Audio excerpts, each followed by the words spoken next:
Let's go. Hey, yo, what's up, man? It's your boy, the one and only hip-hop gamer coming to you live. You see that, right? You see the Brink sign, right? So you already know what time it is. Now, one of my favorite things about Brink was actually came from a game that I liked that didn't really execute it the way you guys are doing it, and that was Mirror's Edge. I love the fact how you could take the first person to a platformer type of level, and you guys did it with the smart button. Right. So, in terms of taking all of that energy and putting it into one button, what makes the gameplay so special now that that's here? Well, the biggest difference about this, the smart button is it's intuitive. It understands what you're trying to do. So, if you think about first-person shooters, you can't see your legs. Even if we rendered them, they'd be out of view because it's like holding a picture frame as you're walking around. Yeah. So with the smart button, what we do is we remove those kind of frustrating artificial constraints where, you're running along and you get stuck on a table or you get stuck in chairs and you can't see them because they're below your view, right? Yeah, so it just ends up being a real pain. So what we do is with the smart button, we assume that you want to jump over things, that you know that you want to roll or slide or do whatever, and it does it for you, but it's not a canned animation, it's entirely procedural, so you can still look around and shoot and reload, you can interrupt it at any time. It's not like you walk up to a wall and you press a button and you wait and he climbs it and you've got no control over it. This is really fast movement. So we had one of our guys at the office, Aubrey Hesselgren, he's a parkour enthusiast, he was on the first Jump London DVD that kind of popularised the game. Shout out to him. Yeah. So we got the head camera and had him go out and record himself running around and doing all kinds of stuff. What? So what we did is review of it. Yeah, and then what we did is we used all of that reference footage, like him, at his parents' farm, jumping off a 15-foot high wall and beating up his dad and stuff like that. We got all of this footage and we used it as reference for figuring out how to try and make it feel better when you're in the game. But of course we don't simulate it. Your eyes and your neck and your head do all kinds of things. Like when you land from a jump, if you have a camera, it looks really aggressive. But actually your eyes do a lot of damping and your neck does a lot of damping. So the view is actually mostly level, all of the time. So what we try to do is just make it so that it feels really smooth, really consistent, but never gets in the way of you being able to shoot. And the result is that you can run, slide under a table, vault across a table, jump onto the table and wall hop off a wall up into a ceiling or do whatever. And that's the thing that made me love this game because of how intuitive it was. So on that note, I have to present you the belt because there's something I'm about to ask you that really blew me away with Brink. So you get the belt, you gotta give it a spin too. You definitely gotta give it a spin. Okay? Holla at your boy live on PlayStation Home, hiphopgamershow.com. Now the first thing I gotta say is this. This game, and you quote me on this statement, this game has the best online feature set ever released I've ever seen in history. It's very good of you to say. Yes, it really has. And the way you symbolize everything, even with the controls, how you can have the controls already prepared for certain other game types that you like, so you can fit right at home with this game.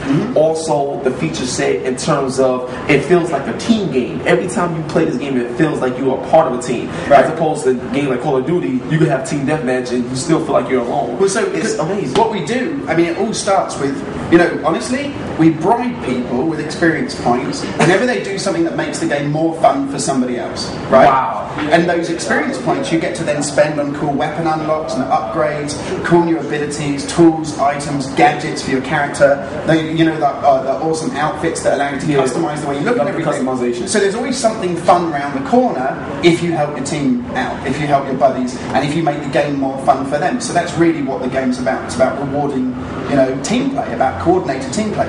Now there's a buzz, like a satisfaction that comes from coordinating with a group of buddies that you can't simulate playing on your own against the computer, or even running around with humans but just playing deathmatch or capture the flag. It just doesn't happen unless you're all working together to get a series of objectives completed. And it's just as much fun to be on defense trying to stop those guys. Yeah. Now I want to ask you a question.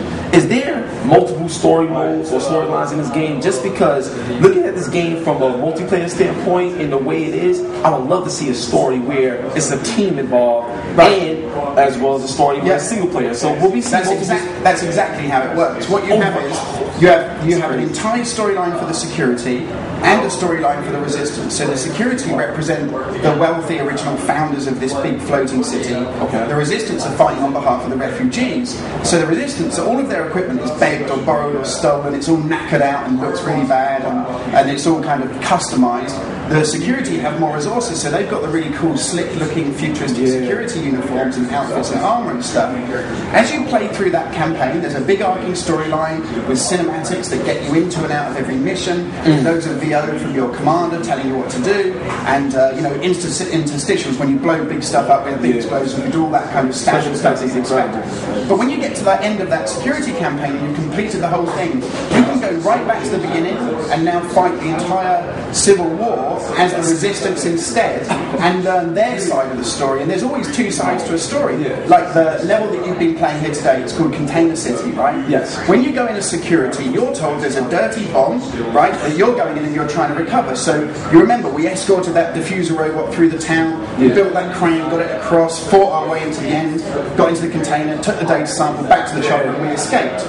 If we've been playing as Resistance, it's not a dirty bomb, they're told it's a vaccine.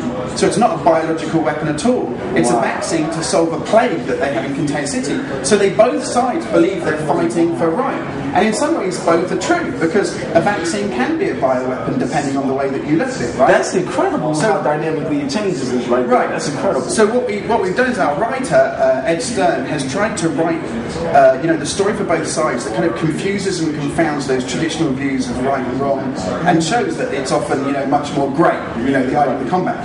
Now what's really cool is when you've played through and you've learned that story and you start playing online, you start to get your own player stories because your experiences are unique. If you're playing soldier trying to blow up that gate and trying to push through, and the diffuser robot is there and all your buddies are around you and they're all doing their stuff, that's like one experience. But if instead you were playing operative, you might have gone around the side on your own, skinny body type, climbing up around the rooftops and hacked open a side door, and you might be outflanking the enemy. So every moment in the game becomes your story. It's very different from the experience everybody else is having, right? Crazy. Like, oh my god, the dynamics of the story is ridiculous. Like, I just learned something and I'm doing interviews. It's crazy. So now the next thing I want to say is this, and this is something that I feel will be a great feature for the game. I know when you're doing your customization, you can actually choose the type of voice you're going to use. And I think that it'd be incredible utilizing the Kinect or utilizing PlayStation Move with the PlayStation camera, if you could actually have your own voice kind of like simulated to the game, so as you hear certain things,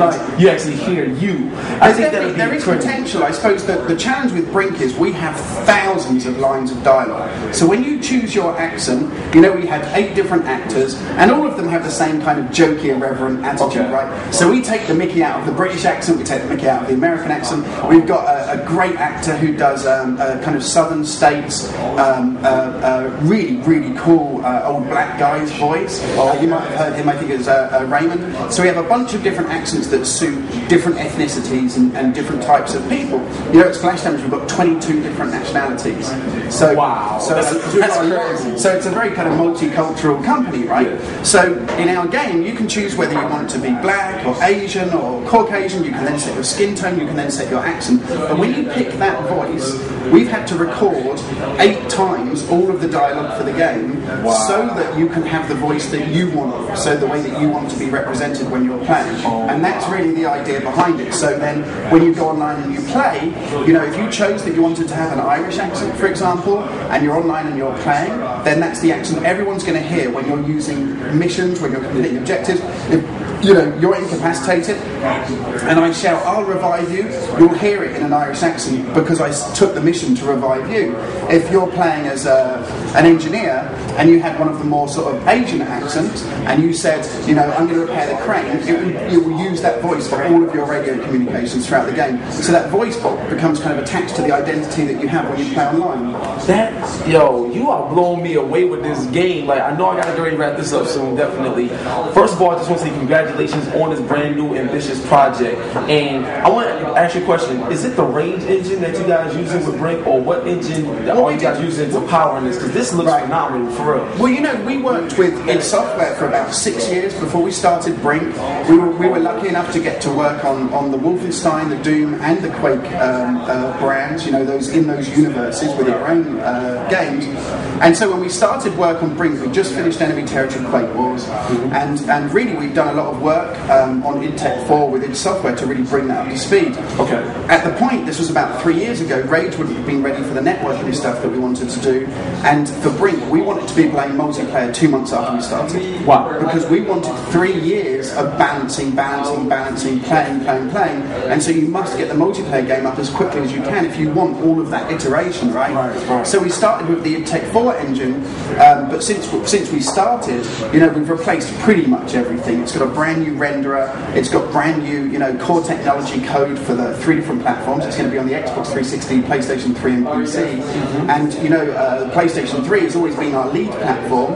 On the one part, it's quite a challenge for us architecturally because we came from a PC background as developers, so it was kind of alien, Yeah, now you leave it on PS3. But actually, it's also been pretty cool because we've built a game where we have gameplay parity and visual parity no matter how you choose to play it. It's exactly the same game. Yo, listen, congratulations. Thank you very much. We wrapping it up right now. One love and God bless. It's your boy Hip Hop Gamer Brink. Can you let them know the date that this game is going to come out, and will there be a demo? It's gonna be coming out on May 17th, which is pretty cool because it's also my dad's birthday. Oh, happy birthday, Dad! So he's pretty pleased about that, and it's going to be on all 3 major platforms. And we're not sure about a demo yet, but stay tuned. All right, no problem, man. God bless you guys, and we out. Peace. Thanks.